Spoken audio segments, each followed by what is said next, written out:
Alright, so the 09 650i is high up on the list today because we got to figure out what's going on with its power steering leak, and it's just leaking like a sieve down here. So we got to get up under there and see what's going on. I think maybe a seal has gone bad. Alright, so we're up underneath the car and I got the rock shields taken off, and I've already looked at this and determined that it is indeed the front seal on the power steering pump, and it's all wet up under there. But if I zoom in and get my finger up in there, so right there is the pulley with the belt on it, and here's the pump, and right there is a big old drop of power steering fluid fixing to drip down off of the front of it. We got to get this guy off here, and hopefully it's not going to be too bad. I'll show you the replacement pump and you can see the bolts and where they are, and then we'll work on taking this thing off. Alright, so here's our replacement pump on the floor under the car here, and you can see it's not a new one, it's a used one, because the new ones are crazy expensive. And so I got a used one, and as you can see, it's not off a 2009 650i, it's off a 08 550i, but the pump's the same. This is that expensive little tandem pump. Not only does the power steering, but it also does your dynamics on your stability. So that little motor thing that's right in between the stabilizer, this thing provides pressure to it as well. So more expensive, but hey, it's what's needed for the car. So the biggest thing we want to see, it's laying in about the orientation as it is up in the car. And as you can see, there's only 2 bolts in the front that hold it on, but there's a bolt in the back here. Fortunately, that one looks like it can be accessed without having to take anything else off. Alright, so let's get set up here and start taking some stuff off and get this pump changed out. Alright, so to get access to this pump, we got to get some stuff out of the way because it's going to have to slip out of here. Now this hose is going to come off when we get ready to take the pump off, but we got to get this loop out of the way here. So we'll start by taking him off. So that's out of the way. I may tie that down a little bit. So now I got to get the pipes off. I'll go ahead and take them loose and see if I can get them out of there and let the fluid start draining out. Alright, so next up we got to get this front hose loose so we can swing him down. So it takes a 22 millimeter, and then we're just going to thump him with a hammer, break him loose.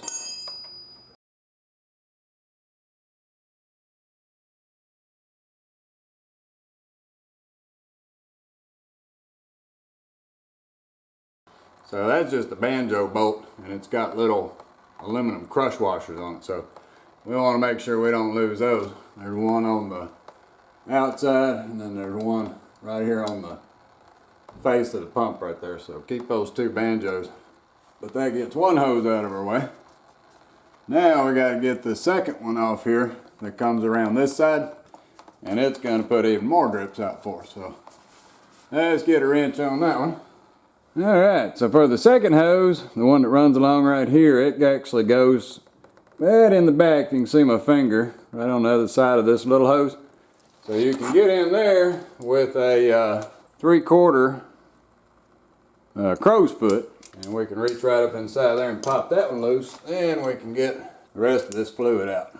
So get your crow's foot lined up here. I'm going to reach right up inside of there. There's probably a metric crow's foot that fits it too, but that 3/4 fits fine. So now we just want to break that one loose. Get that hose broke loose. You won't be able to spin it out with the crow's foot, but you can break it loose. There we go. So we've got that now. We've got even more fluid dripping out.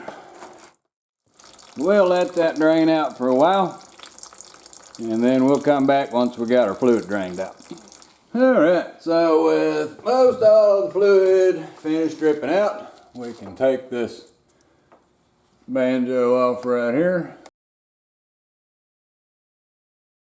And there we go. So now we got our other little compression for the banjo off there. So we'll keep those over to the side. Alright, so we got the hoses free. So now what we got to do is get this belt off. So let me move the camera around. There's a tensioner up in the top up there, and we got to loosen that up, and you can get to it from the top, but it's just as easy to get to it from the bottom here while we're down here, and we'll see what we can do to get this belt off.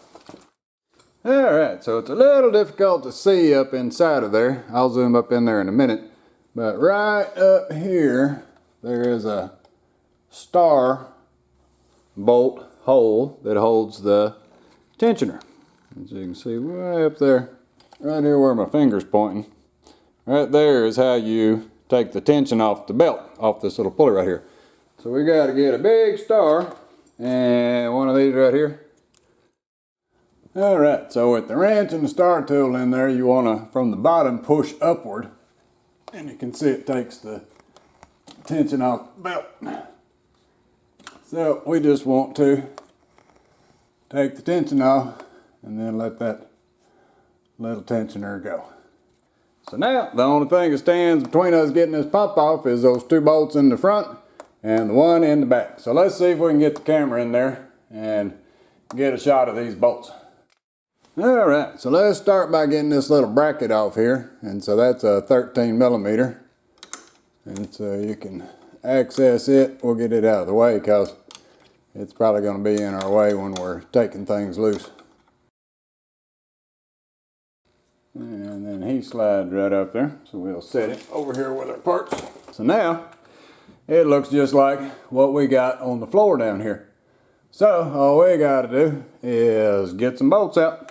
So let's get set up and do the back bolt because it's the hardest, way back in the back there.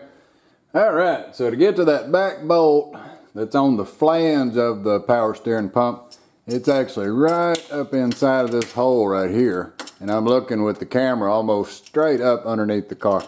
So right up there, you'll see that, and it's a 6 millimeter and it's a hex. And so what you got to get there is a big long extension, and it's got to be the wobbly kind. So you got to get the wobble type. You can get these at the local cheap store like Harbor Freight, something like that. And you also have to have a ball end for the 6 millimeter hex. And what we're going to do is we're going to slip that guy right up beside the steering, and we'll put it right up into that bolt.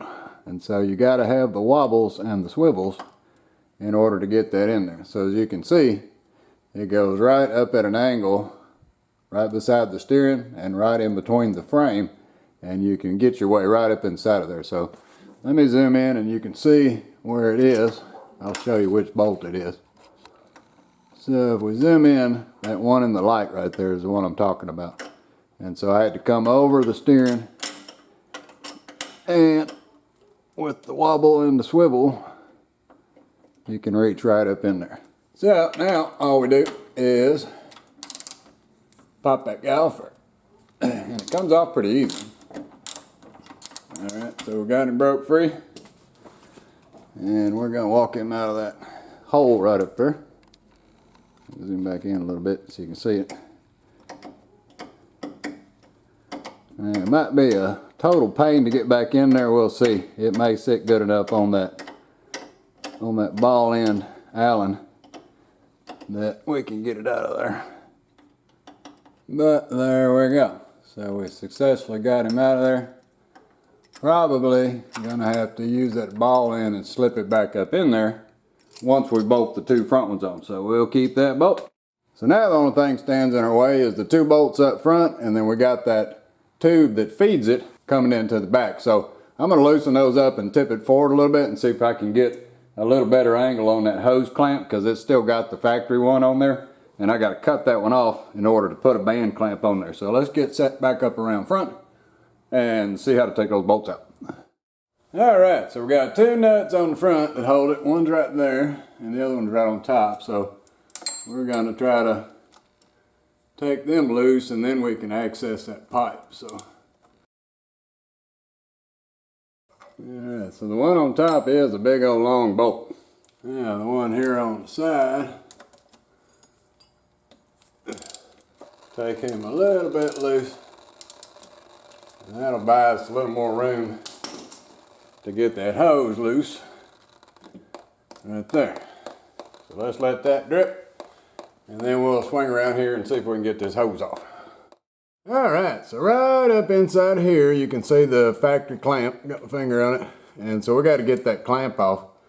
But they're the squeezy kind, and so we got to unsqueeze it. So we got to figure out how to get it off there. It's got a bottom part right here. And so I'm going to take a pair of long needle nose. And I'm going to see if I can get it there. Doesn't feel like it wants to come off there. Well, let's take our needle nose tip and put it in the hole of the clamp and see if we can't open it up a little bit.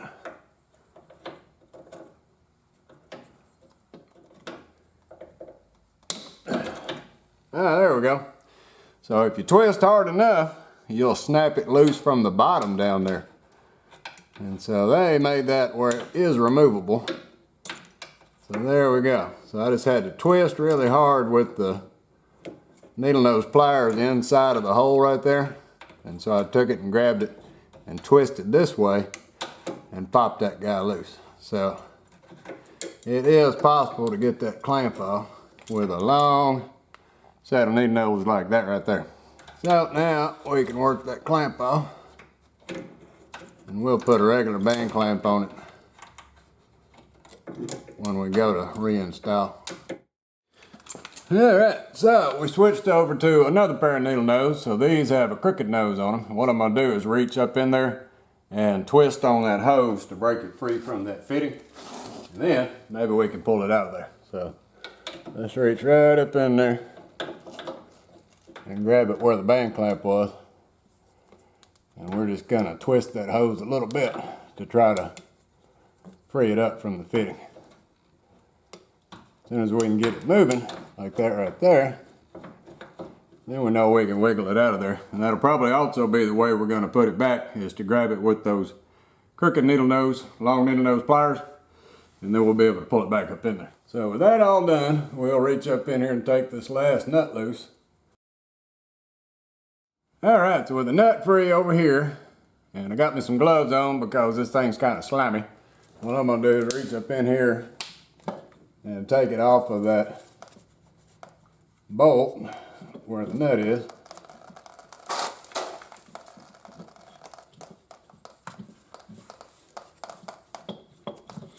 Right there. And we pull her straight out. So you can see there's nothing left up in there. This is the hose we were dealing with, and I got to put a band clamp on there before I put the new power steering pump on there. I'll get a band clamp, put it on there. Then when we put it up on top of it and pull it back in place, we'll be able to tighten that clamp down, and away we'll go. So there we go. So that's how you get the power steering pump out. Now we just got to reinstall that bad boy and see what we got. Alright, so now all we got to do is get our replacement pump up in there, and you can see I got my little band clamp in there ready to go. So we're going to take our new pump and we're going to set him up in there, and we're going to try to get that hose to push back a little bit for us while we put the pump onto that bolt. I can see it. There we go. So we got that. Now all we got to do is use our funny looking little needle nose pliers and grab our pipe, and hopefully we don't knock our band clamp off.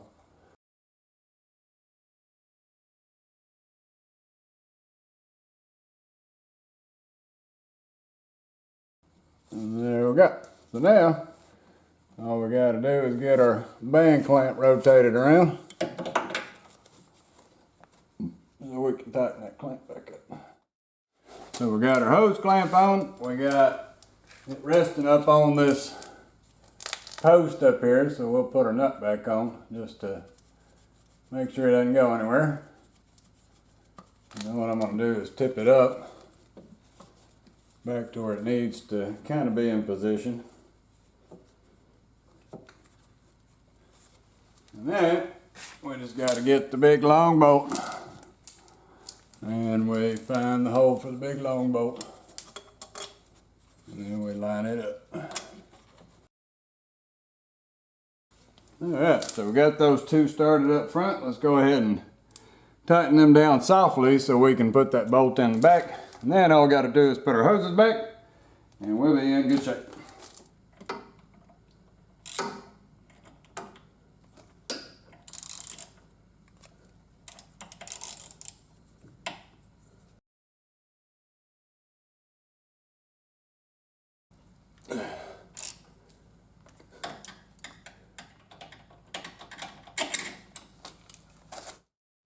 Alright, so as hard as I tried to put that third bolt back on there with what I took it off, which was this about 8-inch 3/8 extension that has the wobble, and then also the 6mm with the ball, I just couldn't do it because it wouldn't turn up in there and stay consistent with the wobble. So I ended up swapping out to an 8-inch 1/4-inch extension and then a swivel on it, but I put some electrical tape on it so it'll stay where I want it. That way it doesn't just fall down. And then I got a 6mm socket and I cut just the end off of a 6mm hex and put that in there, taped it all up, and then with all of that, then I had a much more consistent swivel.